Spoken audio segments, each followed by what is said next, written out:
So let's talk about QuickSave, which is this button up here. QuickSave in ZBrush is basically just the autosave feature. But what a lot of people don't know is just how configurable it is. Autosave files that happen in the background, as it were, can quickly take up a lot of your precious disk space, so it's important to know how to control it. You can perform a QuickSave at any time by just hitting the QuickSave button here on the interface, as you saw there, or by hitting the number 9 key. So if I rotate this and I hit number 9, you can see it's done another save. You can see that shortcut by just hovering over the key for long enough. You see it there on the far right. So now we've performed some saves onto our hard drive, but how do we access them? So if we press the comma key, we'll open up the light box, and from here you can scroll across to the QuickSave tab and you can see the files that you're saving there.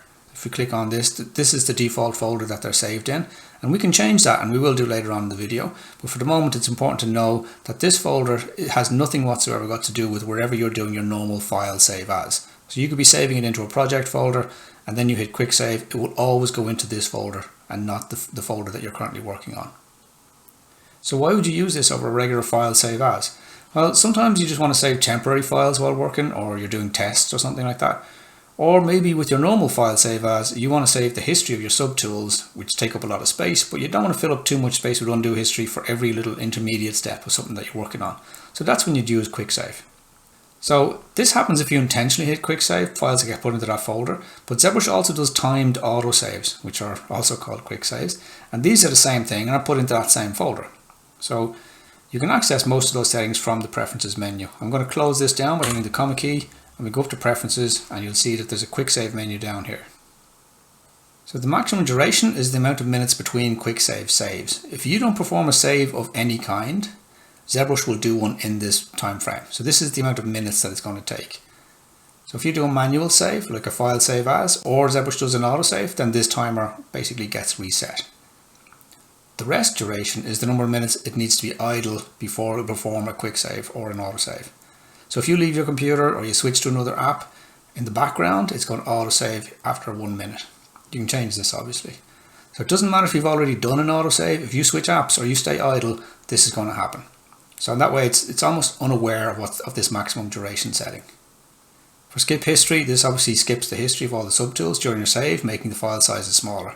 So as I said before, you can choose to go to your undo history and enable saving of undo history for normal file save as, but for QuickSave, maybe you want to turn this on, so you don't save the history with every file. Optimize, obviously you'd leave that on. Why would you turn it off? The max QuickSave files limits the amount of files it will save. So by default it's set to 100. If you go over 100 and then you hit QuickSave again, it's going to delete the oldest file it has and then save the new one out. So this maintains a limit of 100 files. You can bump this up, but to be honest, if you're relying on autosaves from more than 100 saves ago, you're probably not doing enough regular file save as saving. And then obviously delete QuickSave files will just delete the files. So if, like me, you've got an SSD drive for your OS and you don't want to have a whole lot of files saved on that location, if we press the comma key, we can go back to a QuickSave. I don't want to save this on my C drive, I want to save this on my D drive. So how do we go about changing that?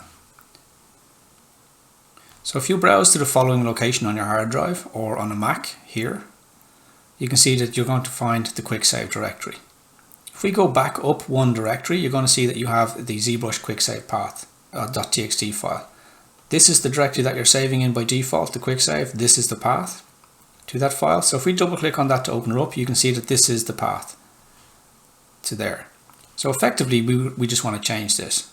Like I said, I have an SSD drive with my operating system on. I don't want to be using my C drive. So I'm just going to change this to a path that makes more sense to me. Save the file and close it.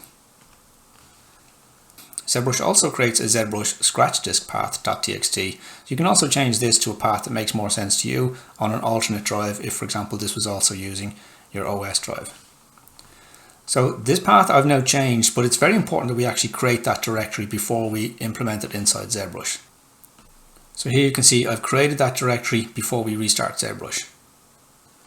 One other thing to note is that if in your preferences you decide to turn off skip history or do something like that, you will have to remember to go to your config and then hit store config in order for ZBrush to remember that the next time you start it up.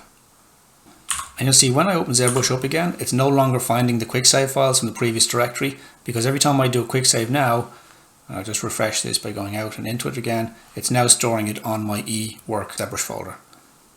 So hope this tip helps, and as usual, don't forget to like, subscribe, all that usual YouTube stuff. Alright, cheers, bye.